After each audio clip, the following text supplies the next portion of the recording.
কেউ টান দেবেন না, ফুল একটা কাহিনী শুনুন। কারেন্ট বিল কিভাবে বিদ্যুৎ বিল বাড়ায় সেই কাহিনীটা দেখুন ভিডিওতে। ভাই আমি কিন্তু বিদ্যুতের সিন্ডিকেট খুঁজে বের করছি, আমি কিন্তু বের করে ফেলছি ভাই।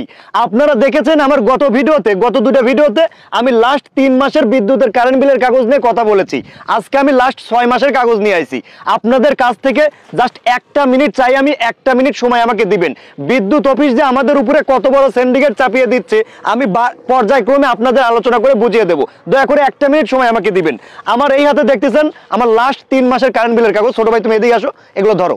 আমার এই হাতে দেখতেছেন লাস্ট 3 মাসের কারেন্ট বিলের কাগজ, আর এটা তারপরে 3 মাসের। তো আমি পর্যায়ক্রমে আমি আপনাদেরকে বলি। প্রথমে বিদ্যুতের ইউনিটের রেট হলো দুইটা। প্রথম রেট হলো 75 ইউনিট পর্যন্ত আপনার কাছ থেকে একটা রেট নেয়, আর 75 ইউনিটের পরে আপনি যতগুলো ইউনিট পুরাবেন ওই ইউনিটগুলো অন্য আর একটা রেট নেয়। আমি পর্যায়ক্রমে বলছি। আর এই সিন্ডিকেটটা কিন্তু আমি ধরতে পারিনি, আমার একটা